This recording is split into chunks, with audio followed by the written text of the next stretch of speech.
ಯಥಾಸ್ಥಿತಿ ಕಾಪಾಡುವ ವಿಚಾರವನ್ನ ಸಾರ ಸಗಟಾಗಿ ನಾವು ಹೋರಾಟಗಾರರೆಲ್ಲ ತಳ್ಳಾಕಿದ್ದೀವಿ. ಹೋರಾಟದ ಸ್ವರೂಪ ಬದಲಾಗುತ್ತಾ? ನಾವು ಮಾನ್ಯ ಮುಖ್ಯಮಂತ್ರಿಗಳ ನಡೆ ಹೇಗಿದೆ, ಅವರ ಅಭಿಪ್ರಾಯ ಏನ್ ಬರ್ತದೆ, ಡೆಲ್ಲಿನಲ್ಲೇ ಇದ್ದಾರೆ ಅವರು. ಸಂಬಂಧಪಟ್ಟಂತ ಎಲ್ಲ ಸಚಿವಾರಿಗಳು ಕೂಡ ಜೊತೆನಲ್ಲೇ ಇದ್ದಾರೆ. ಅವರು ಪ್ರಾಧಿಕಾರದ ಯಥಾಸ್ಥಿತಿ ಕಾಪಾಡುವಿಕೆಯ ಅಂಶವೂ ಕೂಡ ಅವ್ರ ಗಮನಕ್ಕೆ ಬಂದಿರುತ್ತೆ.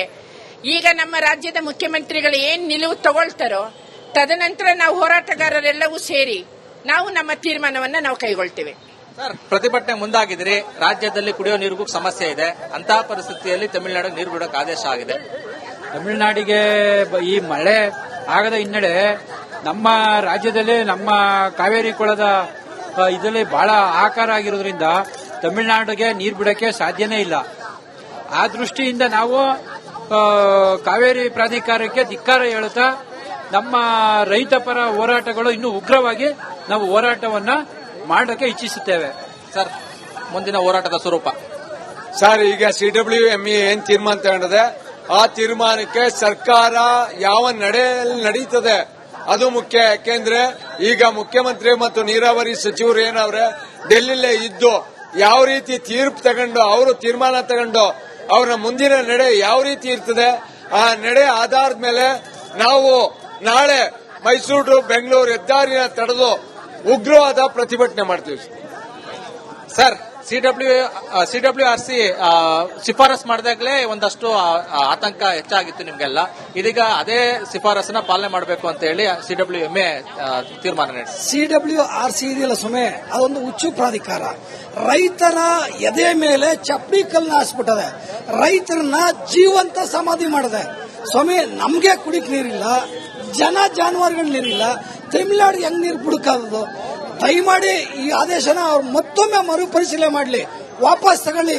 ಇಲ್ಲ ಅಂದ್ರೆ ನಾಳೆಯಿಂದ ಪ್ರತಿಯೊಂದು ಹಳ್ಳಿಯಿಂದ ಪ್ರತಿಯೊಂದು ಪಂಚಾಯತಿಯಿಂದ ನಮ್ಮ ತಾಯಂದಿರೋ ನಮ್ಮ ಅಕ್ಕಂದಿರೋ ಪರ್ಕೆ ಚಳುವಳಿ ಪರ್ಕೆ ತಗೊಂಡ್ ಬರ್ತೀವಿ. ಇಲ್ಲಿಗೆ ನಾವು ಸಾಕಿರುವಂತ ಜಾನುವಾರುಗಳು ಕತ್ತೆ ಕುದುರೆ ಆದಿಯಾಗಿ ಅಟ್ಕ ಬಂದು ವಿಗ್ರ ಪ್ರತಿಭಟನೆ ಮಾಡ್ತೀವಿ ನಾವು.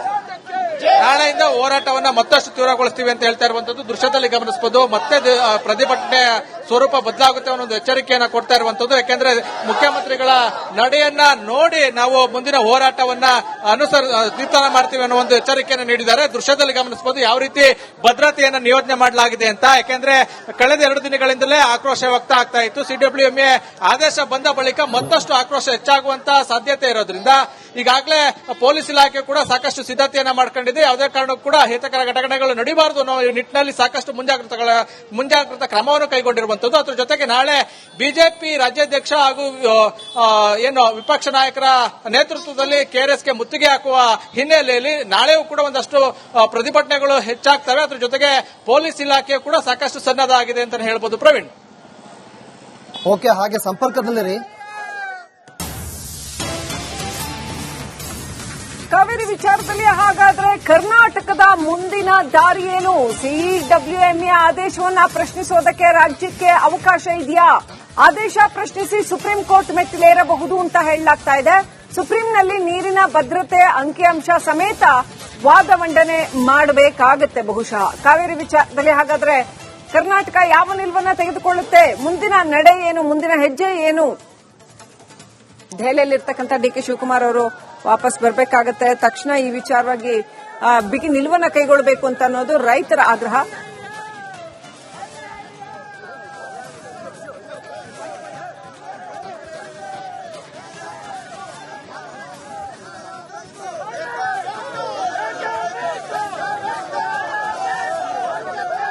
ನಮಗೆ ನೀರಿಲ್ಲ ಇಲ್ಲಿ, ಆದ್ರೆ CWMA ಯಥಾಸ್ಥಿತಿ ಕಾಪಾಡಿಕೊಳ್ಬೇಕು ಅಂದ್ರೆ ತಮಿಳುನಾಡು ಕೇಳಿದ ಹಾಗೆ ಈಗ ರೆಗ್ಯುಲೇಟರಿ ಕಮಿಟಿನಲ್ಲಿ ಏನು ನಿರ್ಧಾರ ಆಗಿದೆಯೋ ಆ ರೀತಿಯಲ್ಲಿ ತಮಿಳುನಾಡಿಗೆ ನೀರು ಬಿಡಬೇಕು ಅನ್ನೋ ಅರ್ಥದಲ್ಲಿ ಆದೇಶವನ್ನ ಕೊಟ್ಟಿದೆ, ಅಭಿಪ್ರಾಯವನ್ನ ಪಟ್ಟಿದೆ. ಹಾಗಾಗಿ ಇದು ಸರಿಯಲ್ಲ ಅಂತ ಮಂಡ್ಯದ ರೈತರು ಆಕ್ರೋಶ ವ್ಯಕ್ತಪಡಿಸ್ತಾ ಇದ್ದಾರೆ.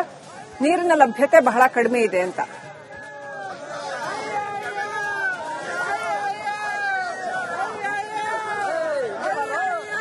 ಸೊ ನಮ್ಮ ಪ್ರತಿನಿಧಿ ಆನಂದ್ ನಮ್ಮ ಜೊತೆ ಕನೆಕ್ಟ್ ಇದ್ದಾರೆ ಮಂಡ್ಯದಿಂದ. ಆನಂದ್, ರೈತರ ಧ್ವನಿಯನ್ನ ಕೇಳಿಸ್ಕೊಳ್ಳೋಣ, ಯಾಕಂತಂದ್ರೆ ಅದು ಬಹಳ ಮುಖ್ಯ.